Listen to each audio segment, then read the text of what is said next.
Oke, selamat pagi Mas dan Mbak sekalian. Kita mulai ya. Bismillahirrahmanirrahim. Assalamualaikum warahmatullahi wabarakatuh.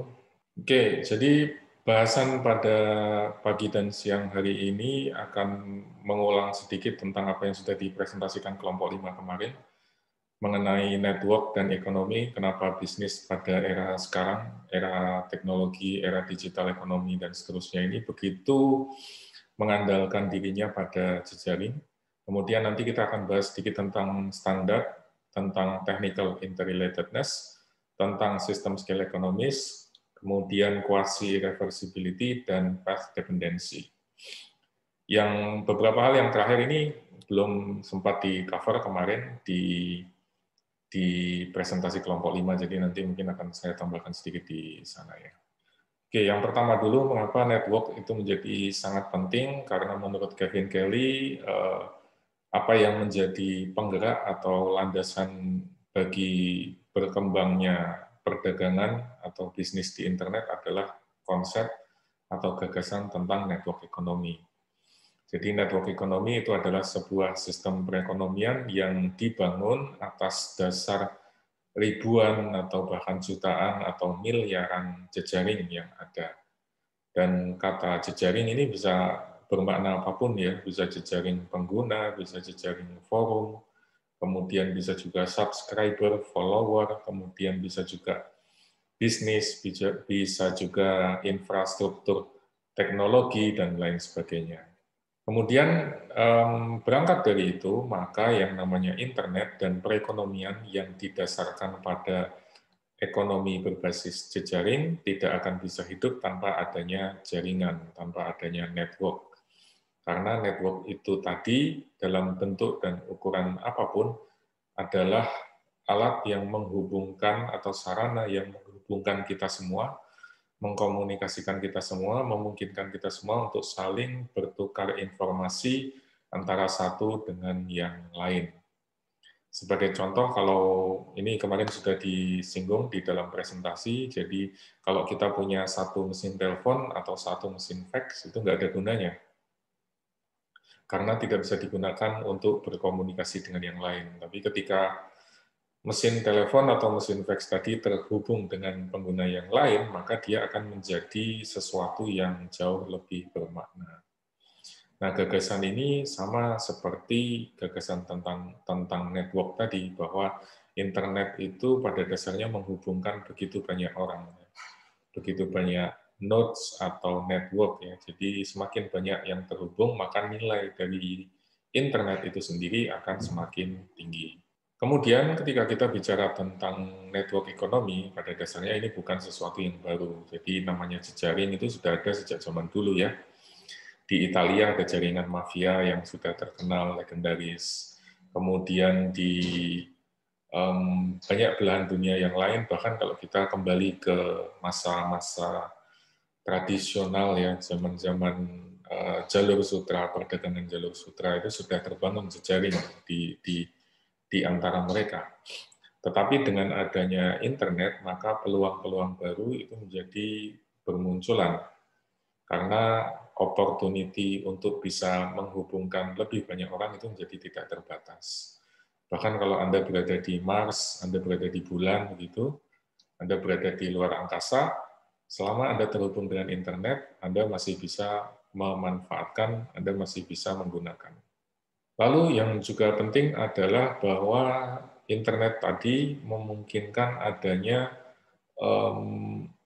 pertumbuhan yang luar biasa banyak ya. Jadi berapa yang tergabung di dalam internet itu kan tidak terbatas.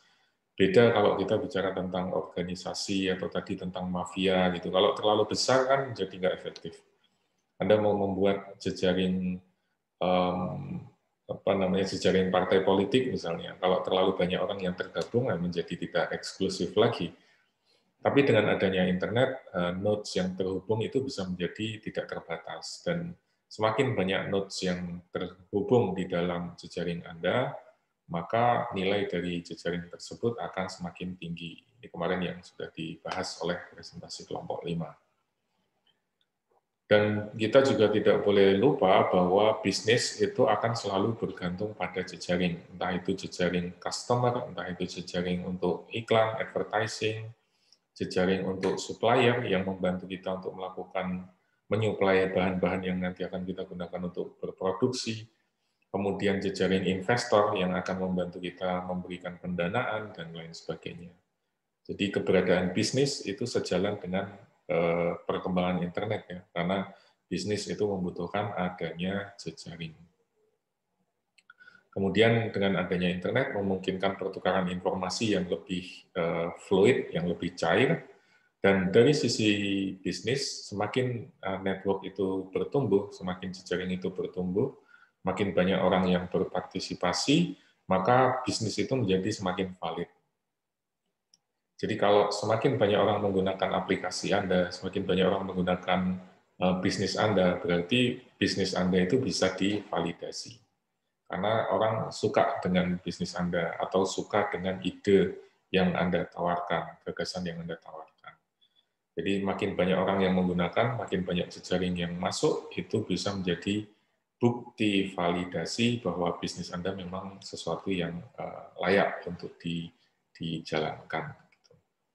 Ini yang kemudian nanti membuat perusahaan-perusahaan seperti mungkin Twitter atau Facebook yang secara profitabilitas mungkin masih dipertanyakan ya, tetapi karena dia digunakan oleh banyak orang, jejaringnya banyak, orang yang terlibat juga banyak, maka hal itu membuktikan bahwa Facebook adalah ide bisnis yang valid.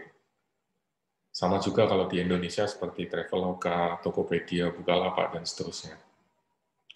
Walaupun masih merugi, tapi networknya tumbuh, banyak yang menggunakan, maka kita bisa mengatakan bahwa itu adalah gagasan yang valid, gagasan bisnis yang valid. Nah, yang perlu diperhatikan adalah bahwa ada peluang, kalau kata Leibowitz, ada peluang winner takes all. Karena efek jejaring ini ada kemungkinan sebuah atau suatu jaringan itu bisa mengumpulkan resources yang ada. Kemudian mereka bisa saling melakukan pertukaran, sharing, baik itu sumber daya keuangan, kemudian SDM, knowledge, dan lain sebagainya. Kemudian bisa menghubungkan dari manufaktur, distribusi, marketing, dan seterusnya, dan membuat semacam kooperasi terbatas di dalam jejaring tersebut. Nah, konsekuensinya adalah penting bagi kita nih untuk memilih mana jaringan yang akan kita ikuti, mana grup yang akan kita masuki, atau analoginya ya kita mau gabung dengan geng yang mana. Karena masing-masing geng itu bisa mengumpulkan resources dan membentuk atau membangun monopoli. Ini yang kemudian tadi dideskripsikan sebagai winner takes all. Maka dari itu yang kemarin saya sampaikan, gagasan tentang akses, gagasan tentang network itu menjadi jauh lebih penting daripada gagasan tentang aset atau ownership. Karena akses atau network itu bisa membantu kita untuk menjangkau lebih banyak nodes, membantu kita untuk melakukan pertukaran ide dan aset-aset yang sifatnya intangible, sehingga membuat physical asset atau ownership tadi menjadi tidak terlalu relevan di zaman sekarang. Nah, untuk itu, Mas dan Mbak sekalian, konsekuensinya atau implikasinya, yang pertama adalah bahwa kita akan hidup dalam iklim yang diwarnai oleh keberadaan platform digital. Seperti tadi Facebook, kemudian Google, kemudian kalau di Indonesia ada Grab, ada Tokopedia, ada Gojek, Bukalapak, Traveloka, dan seterusnya. Itu semua berbasis pada platform digital. Kemudian yang kedua, dalam era digital ekonomi ini, di era digital ekonomi ini kita tidak bisa memenangkan persaingan hanya dengan menjadi eksklusif ya. Implikasinya kita harus berkooperasi, bekerja sama, dan kolaborasi dengan yang lain. Ingat tadi ya, bahwa kita harus bergabung dengan geng mana nih. Kalau kita sendirian, sulit bagi kita untuk pooling resources, untuk sharing knowledge, untuk membangun sinergi, dan seterusnya. Kemudian yang ketiga, yang kemarin sudah saya sampaikan, nggak penting sekarang aset atau ownership, tetapi yang lebih penting adalah akses dan network. Kalau Anda kenal dengan Pak Luhut, Anda kenal dengan Pak Sandi, kemudian Anda kenal dengan Raffi Ahmad, misalnya Anda bisa masuk podcastnya Deddy Corbuzier, ya masalah hidup Anda sudah selesai. Tapi kalau Anda punya tanah, Anda punya mobil, Anda punya deposito, tapi Anda nggak kenal siapa-siapa, Anda nggak punya jaringan apa-apa, di masa sekarang itu menjadi sangat sulit. Walaupun Anda bisa hidup ya, tapi akan sulit dan membatasi ruang gerak Anda sekalian. Sampai sini dulu mungkin ada pertanyaan atau komentar sebelum saya lanjutkan barangkali. Permisi Pak, saya mau bertanya.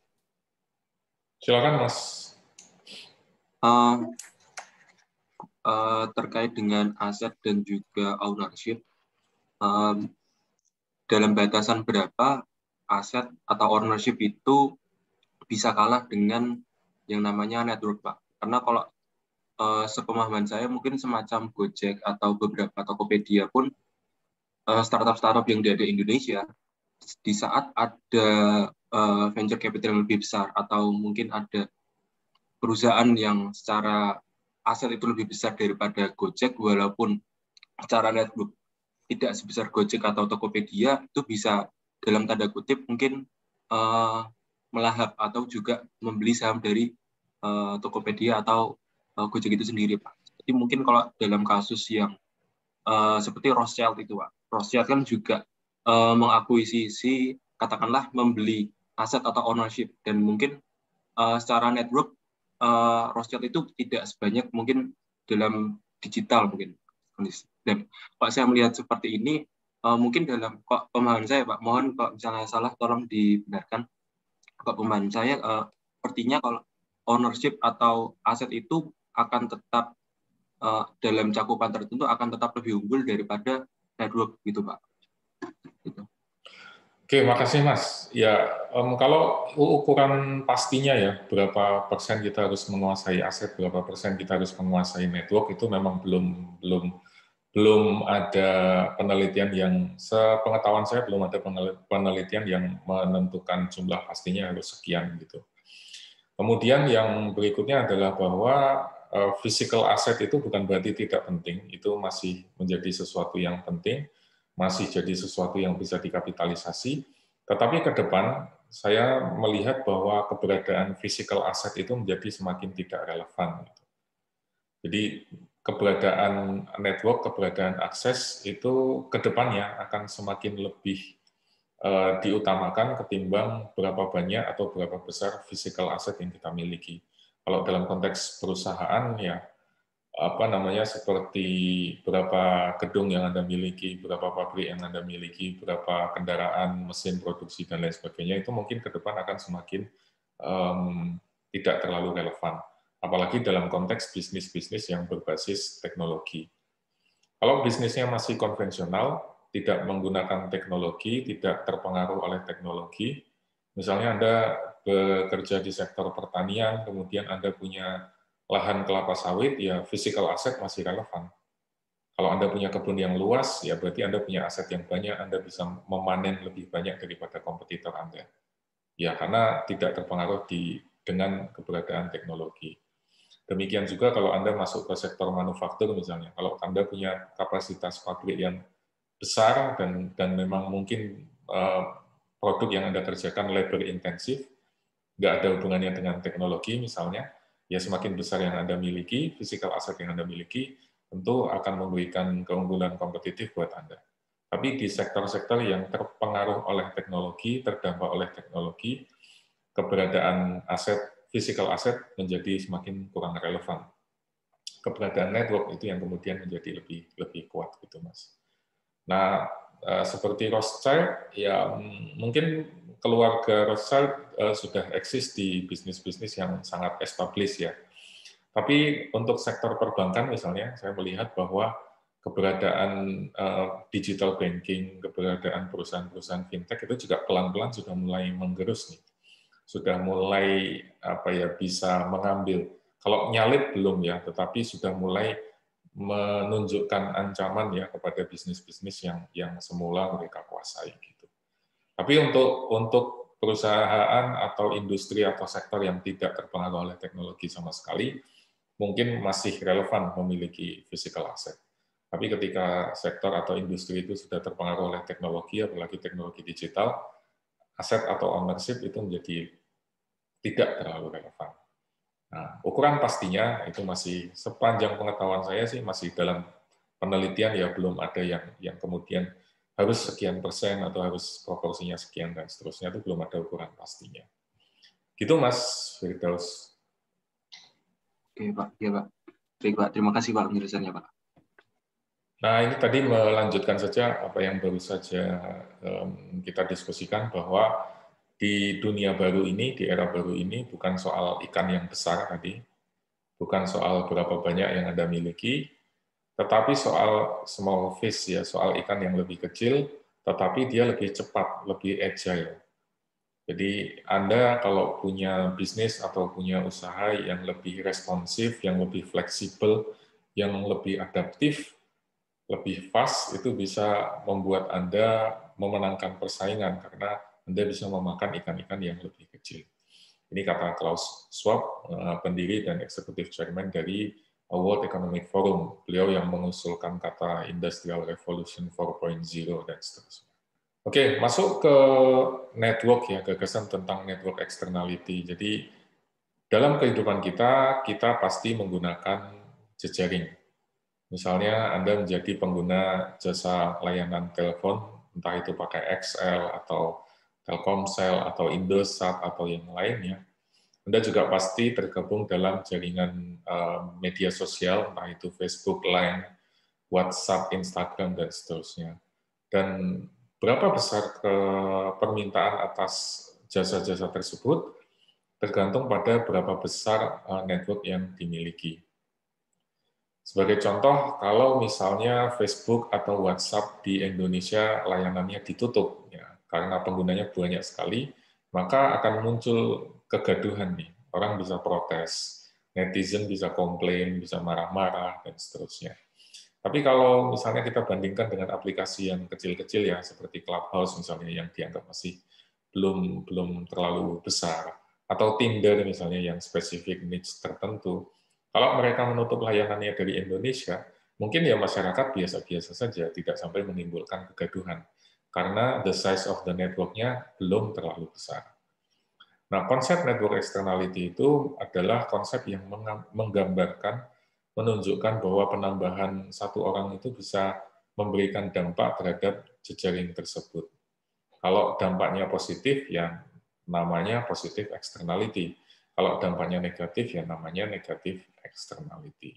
Lalu pertanyaannya kemudian bagaimana kita mengukur apakah dampak itu positif atau negatif? Ya, pada dasarnya kita bisa melihat konsep network externality itu berdasarkan nilai yang dia tawarkan. Ya, ada dua jenis. Yang pertama adalah nilai autarki, yang kedua adalah nilai sinkronisasi. Nilai autarki itu adalah nilai yang diperoleh pada saat kita menggunakan sebuah produk, tidak peduli apakah produk itu digunakan oleh orang lain atau tidak. Sementara synchronization value itu adalah nilai yang kita peroleh pada saat kita menggunakan sebuah produk dengan catatan orang lain juga ikut menggunakan produk tersebut. Nah, synchronization value inilah yang kemudian menentukan apakah dia bisa menjadi positive externality atau menjadi negative externality. Ini yang kemarin belum sempat dibahas ya.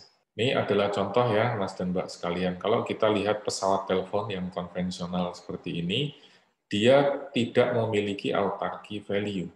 Karena nggak ada gunanya kita pakai telepon kayak gini ketika dia tidak terhubung dengan yang lain. Mau dipakai buat apa gitu? Paling buat mukul kecoa gitu kalau lewat ya. Tapi itu kan juga tidak bisa dibilang sebagai nilai guna yang berfaedah lah.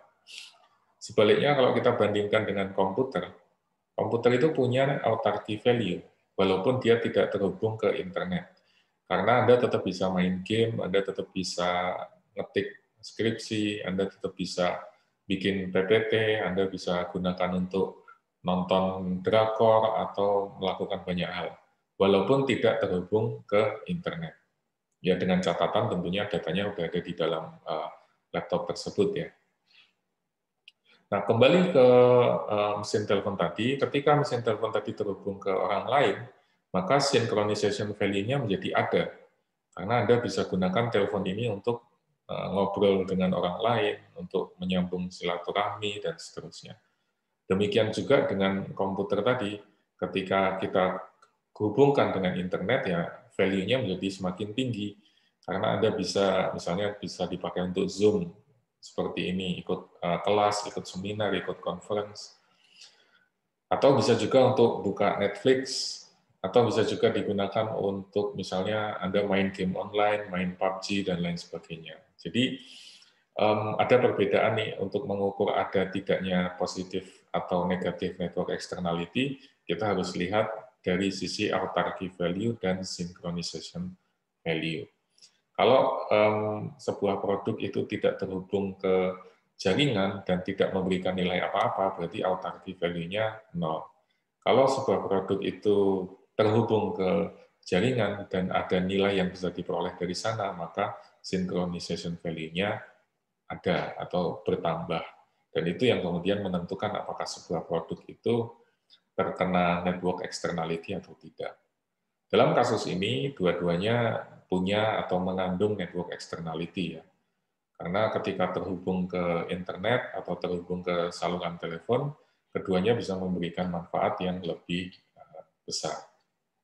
Nah, dalam banyak industri, Mas dan Mbak sekalian, produk-produk yang kita gunakan saat ini itu tidak hanya dipengaruhi oleh autarky value atau synchronization value, tapi ada kecenderungan bahwa sekarang itu synchronization value itu lebih didorong dengan sangat tinggi, ya. Sebagai contoh, kalau dulu saya punya handphone Nokia yang masih klasik itu, yang masih tombol itu, kita tidak perlu register. Kita tidak perlu bergabung ke Nokia Club atau hal semacam itu. Tapi ketika sekarang kita menggunakan iPhone atau ketika sekarang kita menggunakan Android, maka kita dipaksa untuk bergabung ke, kalau di ekosistemnya Android berarti kita harus punya akun Google, kalau kita bergabung ke sistemnya Apple berarti kita harus punya Apple ID dan seterusnya.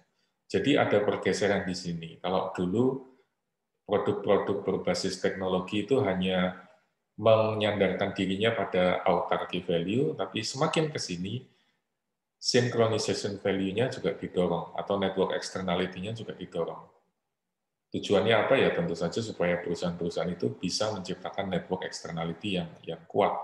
Jadi kalau Anda beli handphone Android, ya mau tidak mau Anda harus jadi bagian dari ekosistemnya Google, supaya Google bisa membangun network externality di sana, synchronization value-nya muncul. Kalau Anda membeli iPhone, ya Anda harus punya Apple ID, kalau enggak, handphone Anda nggak bisa digunakan. Karena salah satu tujuannya adalah Apple ingin membangun network externality, supaya Anda bergabung ke dalam ekosistemnya. Nah, ini adalah contoh tadi beberapa value yang bisa kita peroleh. Kalau standalone atau autarky value itu biasanya kita membicarakan soal fungsi dasar, kemudian fungsi estetika, kemudahan penggunaan, dan seterusnya. Tapi ketika kita bicara tentang network externality value atau synchronization value, kita bicara tentang berapa banyak orang yang menggunakan, kemudian berapa banyak complementary goods yang ada. Kalau kita bicara ekosistemnya Android, ya tadi tentu kita bicara soal aplikasi yang tersedia di Play Store. Kemudian kalau kita bicara tentang Apple, ya tentu saja kita membicarakan tentang apa yang sudah diberikan atau apa yang tersedia di App Store. Kalau untuk hiburan, mungkin kita bisa juga melihat complementary goods yang ada di iTunes misalnya. Nah, itu adalah contoh-contoh complementary goods yang kemudian nanti bisa meningkatkan synchronization value atau network externality value. Semakin ke sini ada kecenderungan perusahaan itu lebih banyak mendorong fitur-fitur atau value-value yang bersifat network externality dan sinkronisasi. Lebih tidak sekedar hanya mengandalkan standalone value saja, tapi sudah didorong juga ke network externality value atau synchronization value.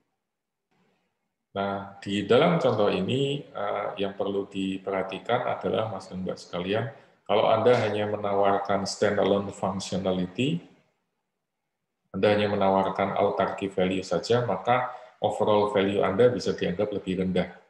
Karena Anda tidak membangun basis customer yang besar.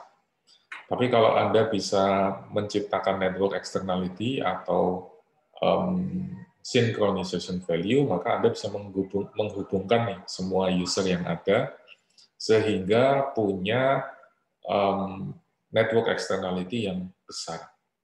Sebagai contoh nih, misalnya value dari sebuah komputer Windows, kalau standalone saja, maka tergantung pada berapa banyak orang yang menggunakan dan berapa software yang tersedia. Tapi ketika dia bisa menghubungkan atau membuka dirinya supaya lebih banyak orang menggunakan, maka nilai externality atau nilai sinkronisasi dari Windows ini bisa semakin meningkat.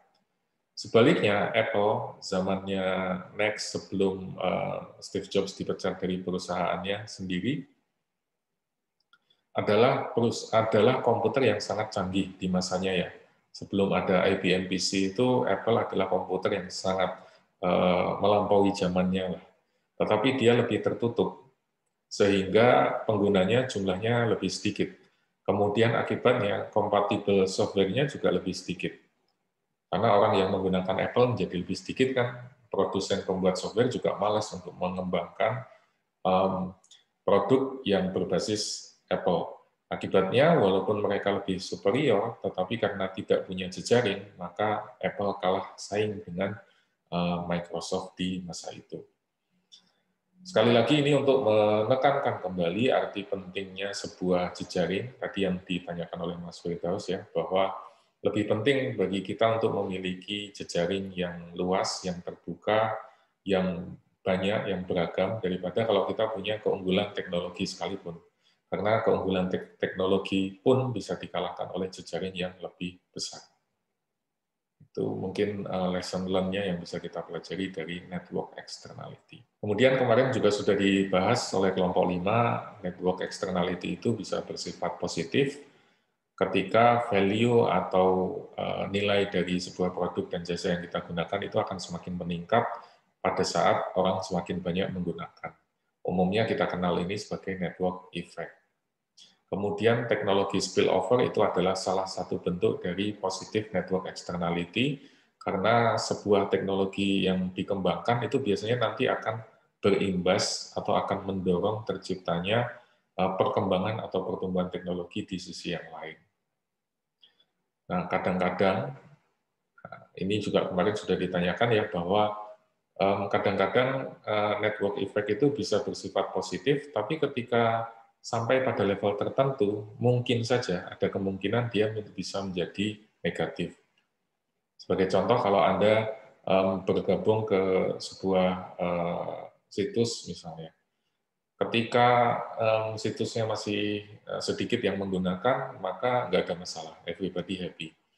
Tapi ketika situsnya semakin banyak yang menggunakan, kemudian bandwidth-nya tidak ditambah, tidak diiringi peningkatan kapasitas, kan jadi macet, jadi lambat. Sehingga pada level tertentu, network effect yang tadinya positif itu bisa berubah menjadi negatif. Jadi ada kemungkinan bahwa setelah melampaui level tertentu, eksternalitas yang sifatnya positif itu bisa menjadi negatif. Lalu sebaliknya, negatif externality itu juga bisa muncul ketika semakin banyak orang yang menggunakan atau terlibat di dalamnya, maka nilai dari sebuah jejaring itu semakin berkurang. Contohnya jalan tol dan kemacetan ya. Makin banyak orang masuk jalan tol, bukannya makin lancar, tetapi malah makin macet. Kemudian bandwidth, tadi kasusnya, semakin banyak orang menggunakan, bandwidth-nya jadi semakin berkurang, jadi semakin lambat, sehingga efeknya menjadi negatif. Negatif network externality ini bisa muncul ketika resources-nya terbatas. Jalan tol tadi kan ada batasnya kan, cuma 3 ruas misalnya, dan panjangnya cuma katakanlah 15 km misalnya.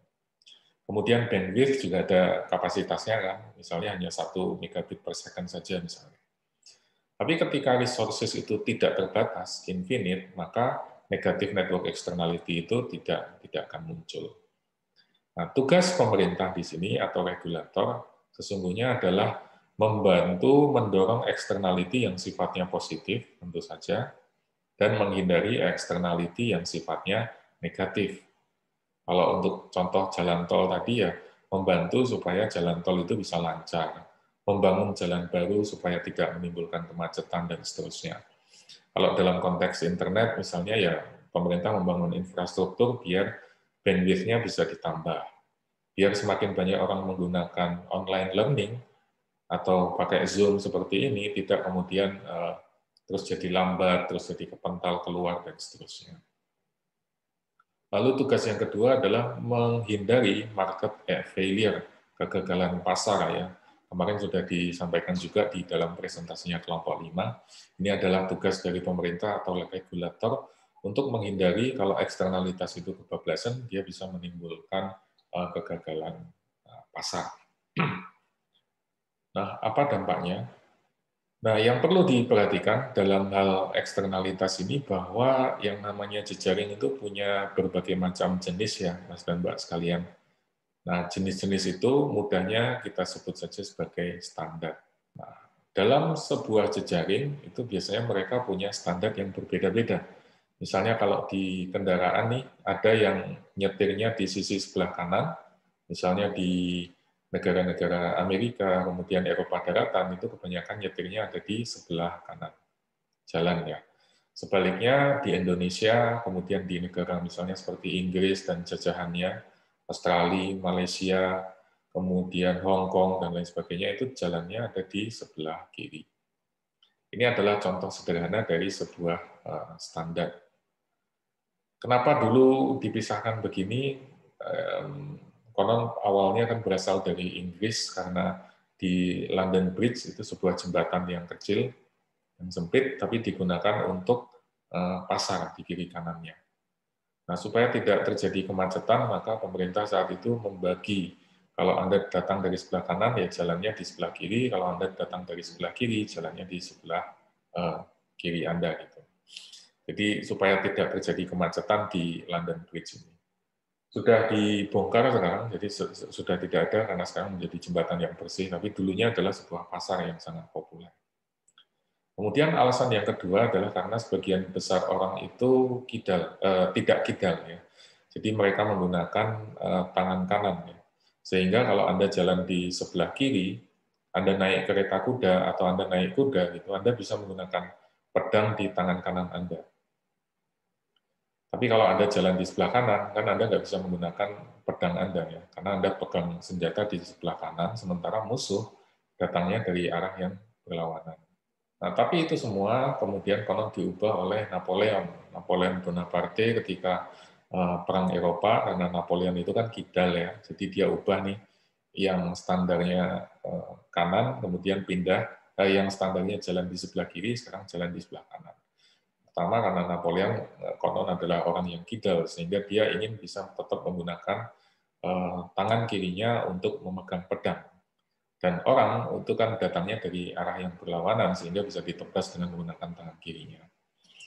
Kemudian ada juga mitos yang mengatakan bahwa ini sebetulnya adalah taktik siasat dari Napoleon itu sendiri.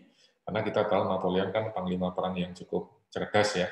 Jadi dia memindah jalur itu supaya mengacaukan strategi musuh. Biar musuhnya bingung nih, nanti meresponnya seperti apa dan seterusnya. Tapi apapun itu, apakah kita jalan di sebelah kiri atau jalan di sebelah kanan, ini adalah dua standar yang berbeda, dua network yang berbeda. Dan network itu bisa jadi saling berkompetisi antara satu dengan yang lain. Kalau kita bicara social network ya, kita berkompetisi mungkin antara WhatsApp dengan Telegram. Kemudian kalau kita bicara Facebook, dulu kita berkompetisi melawan, sebelum Facebook kan ada Friendster, sebelum itu ada MySpace, dan lain sebagainya. Jadi ada kemungkinan standar yang satu dengan standar yang lain itu saling berkompetisi.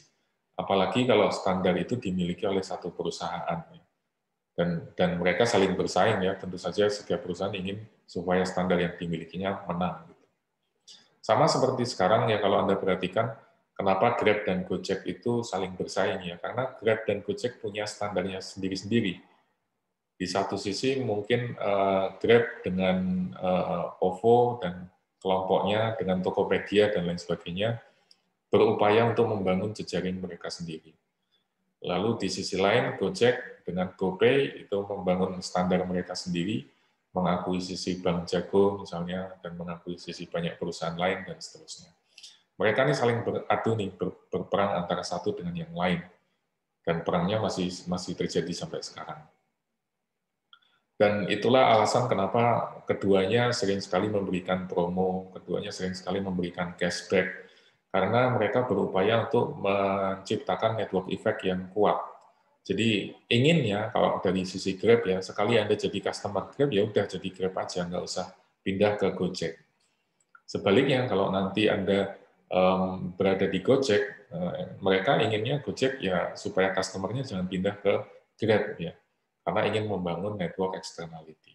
Kompetisinya tentu saja makin lama akan makin intens, dan kalau Anda punya network yang lebih besar, anggaplah nanti suatu saat salah satu dari Grab atau Gojek itu menang, maka mudah bagi mereka untuk meningkatkan harga, karena willingness to pay dan willingness to price itu juga menjadi lebih tinggi.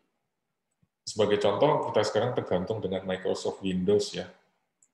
Microsoft Windows mau ngecas kita berapapun, ya mau tidak mau kita akan bersedia untuk membayar, karena setiap hari kita menggunakan Windows, kita menggunakan Word, kita menggunakan Excel, PowerPoint, dan seterusnya. Demikian juga yang terjadi dengan networknya Grab atau Gojek misalnya. Kalau nanti terjadi akuisisi atau salah satu kalah, satunya menang, dan seterusnya, ada kemungkinan mereka bisa ngecas harga yang lebih besar. Ada komentar dulu mungkin sampai sini? Atau pertanyaan barangkali kalau ada, silakan. Atau masih... Izin bertanya, Pak. Oh ya Mas, silakan Mas. Baik, terkait tadi Gojek dan Grab ya Pak. Misal ambil contoh kasusnya, misal katakanlah tadi salah satunya menang gitu, dan kita sudah ada sering dengar isu tentang Gojek dengan Tokopedia dan untuk mergernya. Nah, apabila nanti katakanlah Gojek menang dan Grab udah menyingkir dan tersisa Gojek doang gitu, otomatis kan nanti akan ada ini ya, potensi berbentuk monopoli ya Pak di Indonesia, karena ya the one and only gitu di Indonesia hanya ada Gojek dan tarifnya bisa tinggi gitu. Apakah kemudian pemerintah bisa membuat regulasi untuk menahan agar harganya pun juga tidak semena-menanya oleh Gojek sangat tinggi? Apakah pemerintah bisa memiliki power untuk itu, ataukah memang lebih baik ya udah biarkan pasar yang bekerja gitu Pak? Terima kasih. Oke, makasih Mas. Jadi nah, tadi yang saya sampaikan di slide sebelumnya, tugas pemerintah kan pada dasarnya mencegah terjadinya eksternalitas yang negatif dan mencegah terjadinya kegagalan pasar ya. Seandainya nanti salah satu menang antara Grab dan Gojek, kemudian mereka ngecas harga seenaknya, atau mereka melakukan monopoli yang kemudian merugikan customer dan seterusnya, maka idealnya government turun tangan, pemerintah turun tangan dengan regulasi, mungkin dipukul menggunakan undang-undang terkait persaingan usaha, atau mungkin diregulasi dengan aturan-aturan tertentu dan lain sebagainya. Idealnya begitu Mas, tapi dalam prakteknya ya kita tahu kan mungkin ada istilahnya ada capture ya. Capture itu konsep yang muncul bahwa regulasi atau kebijakan pemerintah itu di-capture atau ditangkap oleh kepentingan industri. Karena industri punya power yang lebih besar, sehingga kebijakan itu bisa di-drive oleh kepentingan-kepentingan industri. Ini banyak terjadi di sektor-sektor yang celakanya ya yang berbasis network tadi, seperti utilities, pembangkit listrik, kemudian telekomunikasi, termasuk juga di sektor-sektor usaha yang berbasis network seperti media sosial, e-commerce, dan lain sebagainya. Idealnya nanti government turun tangan, tapi itu akan menjadi sesuatu yang sulit karena ada fenomena capture, yaitu pemerintahnya sudah di-capture oleh kepentingan bisnis, sehingga mungkin tidak bisa meregulasi ini sebagaimana idealnya atau sebagaimana yang diharapkan oleh kita bersama. Gitu Mas, kira-kira Mas Fatih. Baik Pak, terima kasih banyak. Pak, saya ingin bertanya Pak. Silakan Mbak, monggo. Oh ya, yang kemarin itu kan sempat disebutkan oleh kelompok presenter, ada yang disebut dengan eksternalitas inframarginal ya Pak. Itu kan keadaan di mana nggak ada dampak positif atau negatif dari eksternalitas tersebut. Itu ya untuk pihak konsumen yang berada pada zona inframarginal. Nah, yang saya ingin tanyakan maksudnya itu seperti gimana ya Pak zona inframarginal, dan apakah nggak ada dampaknya itu tuh sebuah hal yang baik atau buruk atau bagaimana Pak? Terima kasih. Ya Mbak, kalau inframarginal berarti ada satu keadaan yang apakah dia ada atau tidak ada mungkin nggak terlalu berpengaruh banyak ya. Makanya tidak saya singgung di sini karena yang ingin kita bahas itu lebih kepada eksternalitas yang memberi dampak positif dan eksternalitas yang memberi dampak negatif gitu. Apakah bisa sebuah jejaring itu terus kemudian tidak memberikan dampak apa-apa? Ya mungkin saja bisa ya. Misalnya tadi sekarang kan jaringan telekomunikasi kalau di kota-kota besar sudah cukup masif ya, seperti telepon landline, telepon yang fix, telepon kabel itu, kita kan praktis tidak banyak menggunakan tuh. Kalau seandainya jejaringnya ditambah, diperluas dan lain sebagainya, itu mungkin tidak ada pengaruhnya secara signifikan buat kita semua, buat customer. Karena kita lebih banyak menggunakan handphone, karena kita lebih banyak menggunakan komunikasi yang sifatnya wireless ketimbang yang menggunakan wire, yang menggunakan kabel semacam itu. Jadi memang ada kemungkinan eksternalitas itu tidak memberi dampak apa-apa atau istilahnya inframarginal. Tetapi tidak dibahas lebih lanjut di sini karena saya ingin lebih fokus ke sesuatu yang bisa memberi dampak positif dan yang bisa memberi dampak negatif. Tapi di beberapa kasus bisa saja dimungkinkan inframarginal tadi. Itu Mbak. Oke, makasih Pak. Saya lanjutkan ya. Nah, ini adalah salah satu contoh tadi betapa network itu saling berkompetisi atau bersaing antara satu dengan yang lain. Kita bahas dalam konteks yang paling sederhana saja, colokan listrik itu kan ada banyak sekali. Kalau Anda pernah bepergian ke luar negeri, Anda tahu kan bahwa kita mungkin menggunakan jenis yang C ini ya, tapi kalau kita pergi ke Eropa daratan, mungkin kita lebih banyak menggunakan tipe yang F atau tipe yang E. Terus kemudian kalau kita ke Amerika lebih banyak menggunakan tipe yang A. Kita ke Inggris pakai tipe yang G. Australia juga pakai tipe yang G dan seterusnya. Jadi network itu bisa ada banyak dan antara network itu bisa saling berkompetisi satu dengan yang lain. Nah, pertanyaannya kemudian terus kita harus gimana nih kalau dari kacamata perusahaannya? Sederhananya, ketika kita ingin memperkenalkan sebuah teknologi atau sebuah aplikasi yang baru, kita bisa memilih strategi evolusionari atau strategi revolusionari. Strategi evolusionari itu berarti membuat teknologinya backward compatible, jadi kompatibel dengan teknologi sebelumnya. Kalau Anda memperkenalkan handphone yang baru misalnya, ya handphone itu harus kompatibel dengan aplikasi-aplikasi yang sebelumnya ada di handphone yang lama. Itu yang disebut sebagai evolutionary. Tapi Anda juga bisa memilih revolutionary strategi, yaitu membuat teknologi yang lama itu menjadi tidak lagi kompatibel. Jadi Anda harus lupakan nih software-software aplikasi yang lama ya, karena itu sudah tidak bisa digunakan di aplikasi yang baru. Contoh paling mudah ketika kita menggunakan Apple misalnya, beberapa produk Apple kebanyakan backward compatible. Anda pakai MacBook, MacBook Pro dan lain sebagainya itu masih kompatibel dengan versi sebelumnya. Tapi ketika menggunakan M1 itu ada sedikit backward incompatible karena ada aplikasi atau software yang memang mengharuskan spesifikasi tertentu supaya dia bisa kompatibel dengan prosesornya M1. Kalau sebelumnya kan dia menggunakan basis prosesornya Intel. Jadi perusahaan ketika ingin memperkenalkan teknologi baru, dia bisa memilih untuk menggunakan strategi evolutionary atau strategi revolutionary. Lalu yang berikutnya adalah persaingan tadi bisa ada beberapa jenis ya atau beberapa kemungkinan ya antara standar yang satu dengan standar yang lain. Dia bisa rival evolution, jadi dua teknologi itu sama-sama backward compatible. dengan teknologi sebelumnya. Misalnya DVD dan DivX itu dua teknologi yang sama, yang berbeda, tapi dua-duanya sama-sama bisa digunakan untuk memutar CD.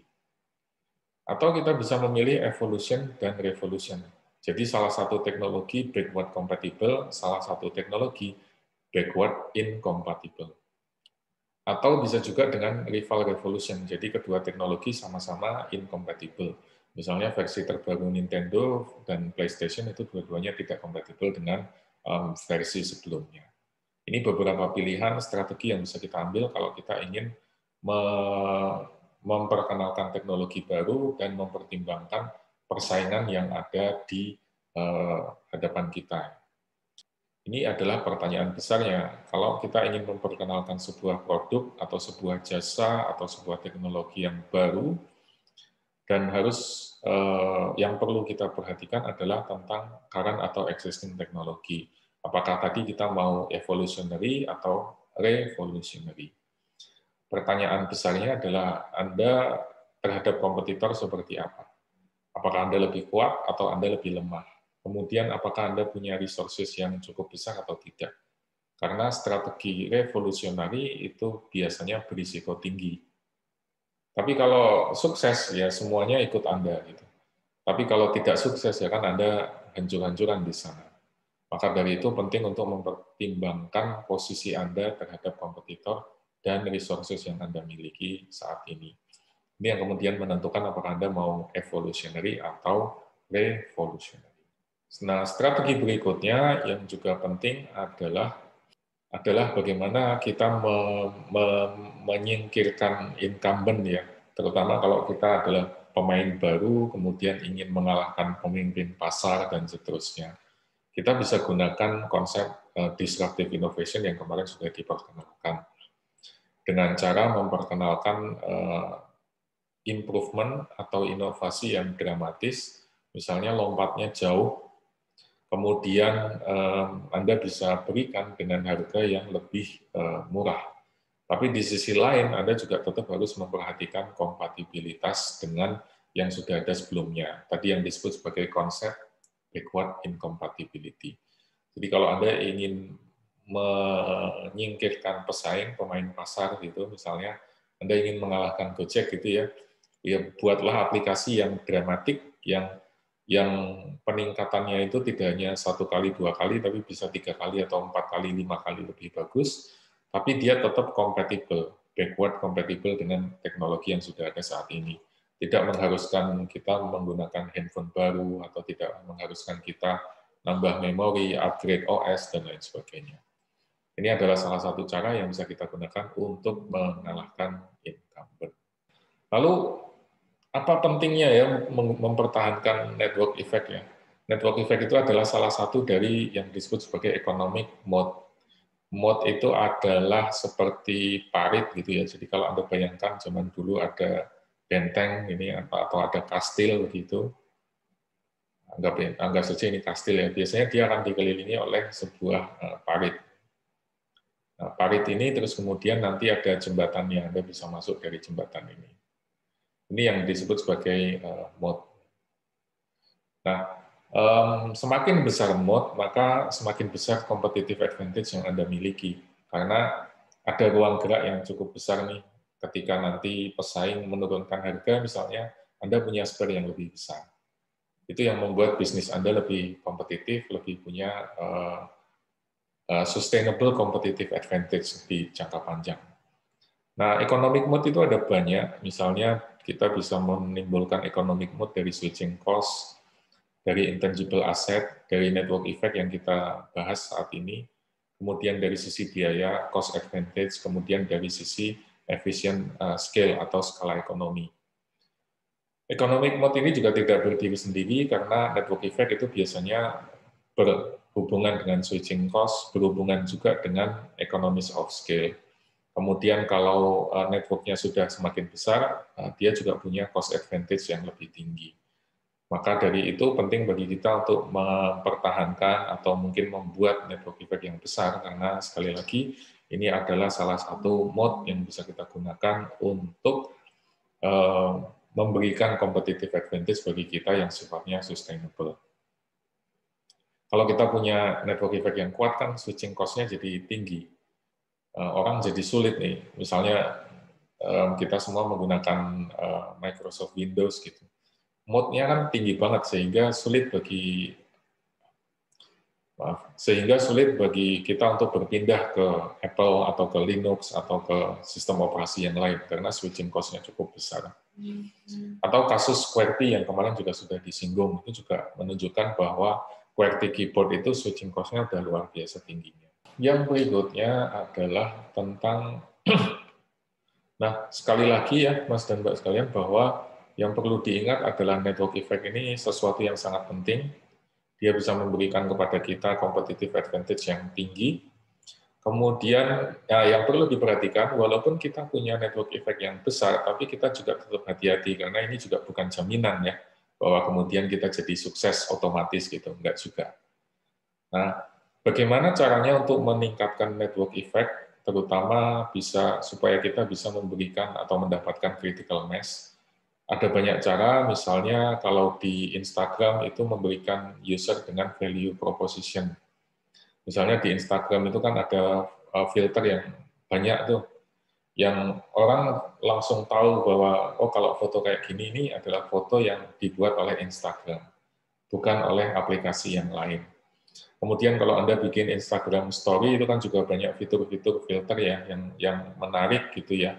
Itu adalah contoh value proposition yang digunakan supaya orang itu lebih banyak menggunakan dan ujung-ujungnya network effect-nya bisa semakin tinggi. Kemudian contoh lain yang digunakan oleh Facebook misalnya adalah dengan cara membangun long tail market yang sangat spesifik ya. Jadi kalau dibuat semacam kurva itu kan biasanya ada kurva yang diminishing return seperti ini. Yang di sebelah kiri adalah yang market besarnya atau general market population, yang di ujung ini adalah yang spesifik, yang jumlahnya sangat kecil tapi spesifik di bidang tertentu.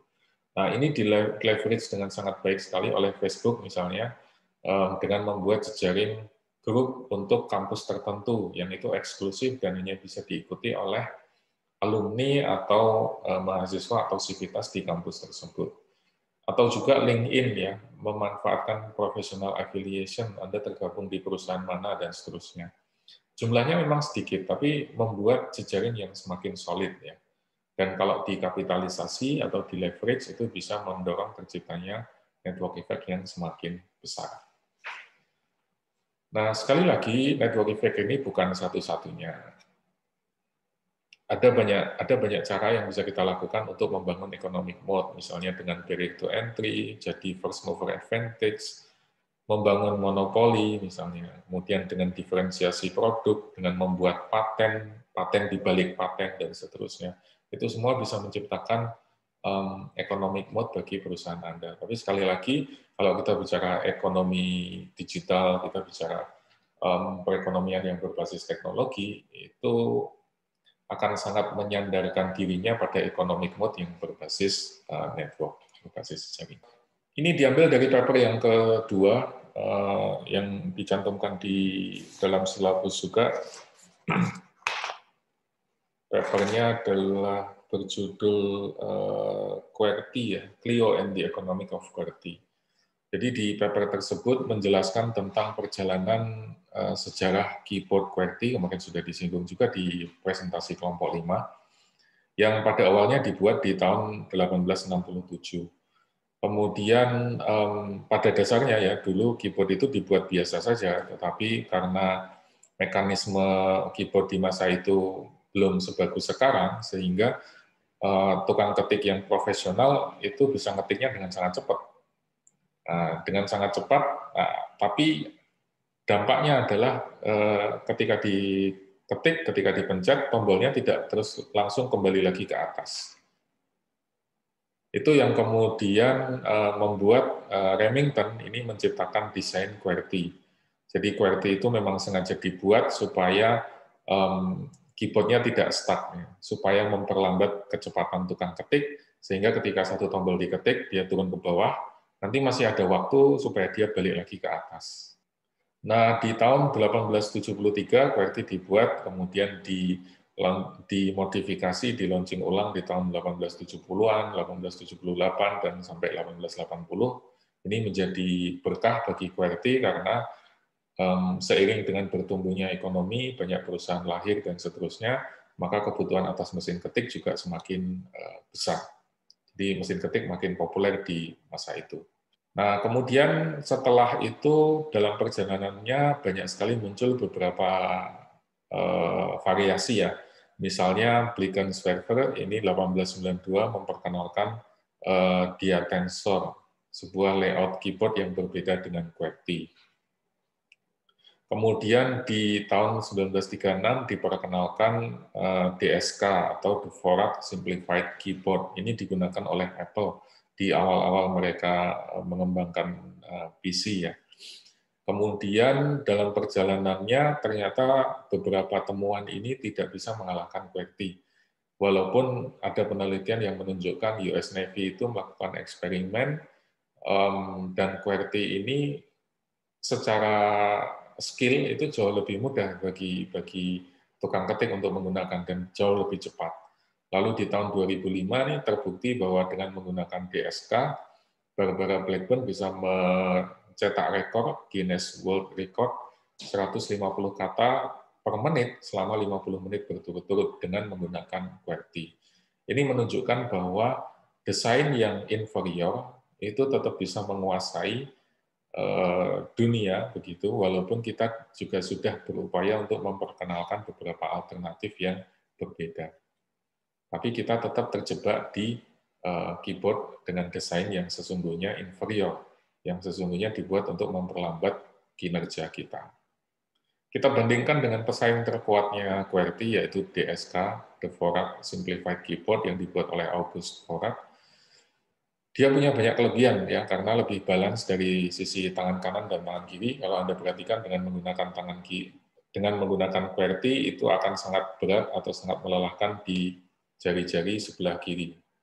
Kemudian DSK itu juga balance antara jari yang besar dengan jari yang kecil, sementara dengan menggunakan QWERTY itu kita lebih banyak menggunakan jari-jari yang kecil nih, kelingking, jari manis, dan seterusnya. Kemudian kalau menggunakan DSK, menggunakan QWERTY, kita hanya bisa mengetik 100 common word di home row, di baris teratasnya. Sementara dengan DSK, sebetulnya dengan baris teratas saja kita bisa mencetak lebih banyak kata, 3.000 common words atau sekitar 35% kata yang normal kita gunakan. Dampaknya kita nggak perlu lompat-lompat nih dari baris atas ke bawah, ke atas, dan seterusnya. Dan mudah bagi kita untuk melakukan alternate hand keying, karena kita mungkin bisa menggunakan telunjuk, bisa menggunakan jari tengah, dan seterusnya. Dan ini akan mencegah terjadinya sequence awkward sequence fingering. Intinya, dengan menggunakan DSK itu jauh lebih baik, lebih cepat, lebih efisien, lebih ergonomis, lebih menyenangkan, dan seterusnya. Tapi faktanya, kita tetap masih menggunakan QWERTY. Walaupun DSK itu lebih mudah untuk digunakan, kemudian DSK itu lebih akurat, DSK itu lebih cepat, ngetiknya bisa lebih cepat, kemudian tidak memberikan kelelahan kepada kita, tapi ya lagi-lagi kita sudah terlanjur terjebak dengan QWERTY, yang memang secara desain inferior bila dibandingkan DSK. Lalu pertanyaan besarnya adalah kenapa QWERTY dan kenapa tidak yang lain gitu. Padahal DSK sudah memecahkan rekor dunia. Kemudian penelitiannya US Navy tadi menunjukkan bahwa DSK itu lebih cepat. Ya, kurang bukti apa lagi gitu ya. Terus kemudian selama tahun 1909 sampai 1924 itu banyak sekali desain alternatif yang muncul. Tidak hanya DSK dan Diatensor, tapi ada banyak. Tapi mereka semua kalah. Kemudian Apple yang tadi saya ceritakan juga memberikan opsi untuk menggunakan DSK, tidak menggunakan QWERTY. Tapi kenapa seluruh dunia masih menggunakan keyboard yang desainnya tidak efisien, bahkan sampai sekarang? Nah, pertanyaan tadi bisa dijawab dengan 3 hal. Yang pertama adalah yang disebut sebagai technical interrelatedness, bahwa kita itu tidak bisa melihat QWERTY itu secara sendirian, tapi juga harus melihat kompatibilitas antara hardware dengan software. Kalau dalam konteks ini antara layout keyboard QWERTY dengan tukang ketiknya, skill kemampuan tukang ketiknya. Kalau QWERTY itu pengguna QWERTY diminta untuk berpindah ke yang lain, maka dia harus belajar lagi. Sistem yang baru tidak lagi menjadi kompatibel.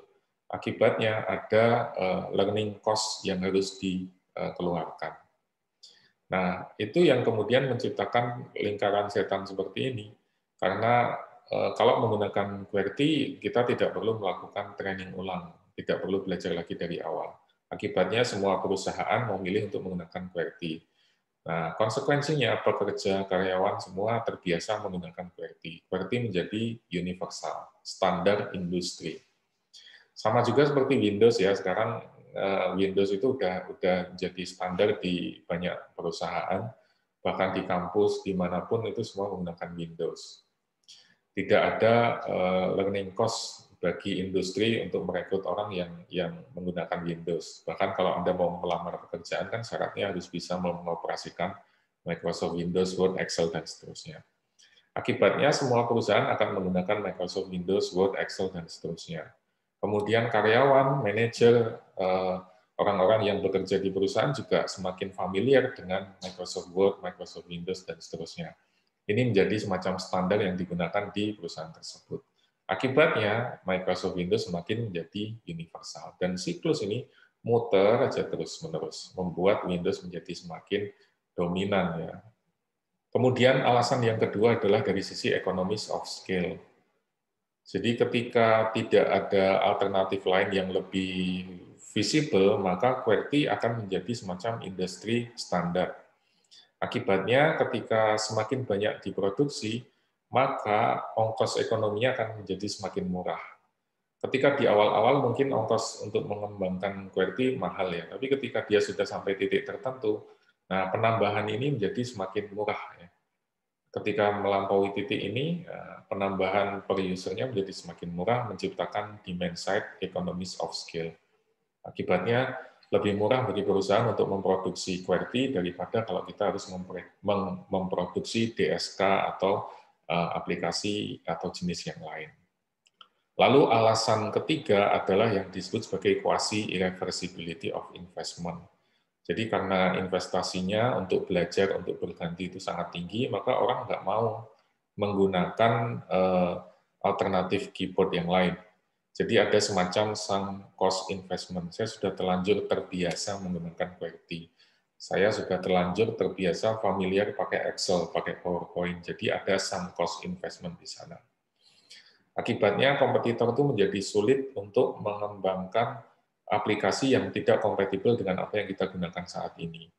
Jadi kalau kita mengembangkan aplikasi baru, lebih baik kita ngalah deh membuat saja dengan layout QWERTY daripada kita mengada-ada menggunakan standar yang berbeda.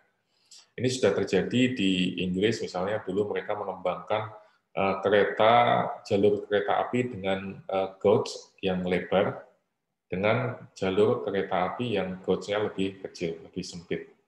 Ini ada persaingan di utara dan di selatan nih.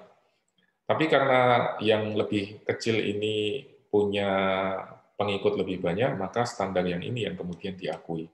Padahal standar yang kecil, gauge yang kecil itu tidak bisa digunakan untuk kereta api yang kecepatannya tinggi atau yang memuat bobot yang sangat berat.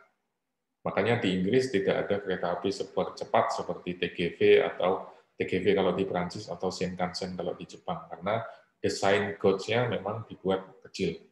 Sementara kalau di Jepang atau di Prancis mungkin mereka memilih untuk mengembangkan kereta api dengan gauge yang sudah besar.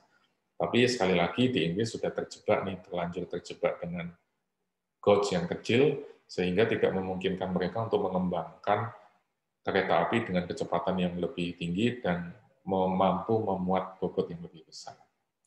Nah, berangkat dari kasus QWERTY tadi, ada yang namanya semacam path dependency sampai kita dapat yang namanya dominant design. Kemarin sudah dibahas ya, dominant design. Kemudian Anda tidak lupa. Jadi di fase awal, di awal tahun 1800-an tadi ada banyak sekali desain-desain keyboard yang bermunculan. Jadi di fase ini masih tidak beraturan ya, tapi begitu kita masuk akhir 1800-an, awal 1900-an kita sudah mulai masuk fase yang kedua.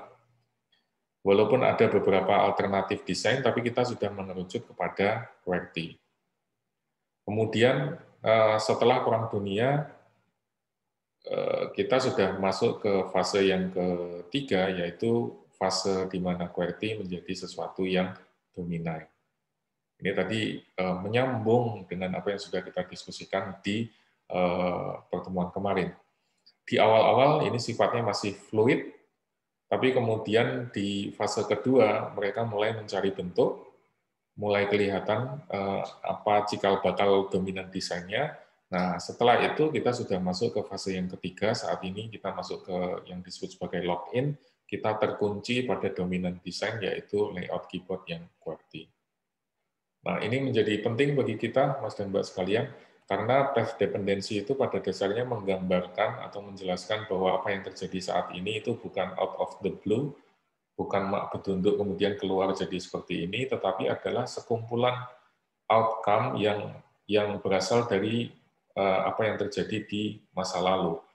Jadi bukan sesuatu yang terus kemudian muncul tiba-tiba dan kemudian mengubah segalanya, tapi itu berasal dari sesuatu yang muncul di masa lalu, kemudian ada beberapa kemungkinan atau peluang yang kemudian mengerucut mengarah pada dominan desain seperti apa yang terjadi saat ini. Ini yang kemudian menjelaskan mengapa QWERTY itu menjadi dominan di masa sekarang.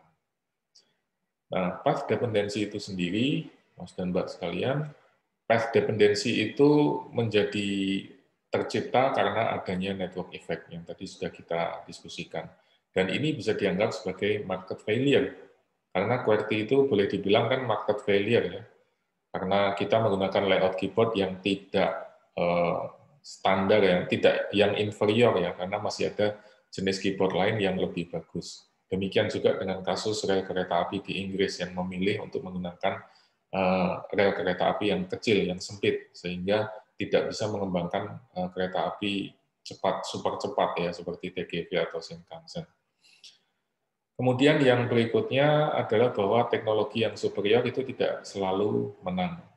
Jadi kalau Anda lebih ganteng, Anda lebih cantik, Anda lebih kaya, Anda lebih pintar, itu belum tentu Anda bisa mendapatkan pacar. Kadang-kadang mereka yang lebih agile, yang lebih responsif, yang lebih selalu ada di sampingnya, selalu available karena networknya lebih luas dan lain sebagainya, itu yang bisa memenangkan persaingan. Kemudian lock-in ini tadi bisa menjadi masalah, bisa juga tidak menjadi masalah. Tapi kalau kita terjebak pada standar yang inferior, atau kasus kita tadi adalah QWERTY, ini bisa menjadi masalah besar buat kita. Dan inilah peran dari pemerintah ya, supaya bisa melakukan intervensi agar kita tidak terjebak pada standar yang inferior.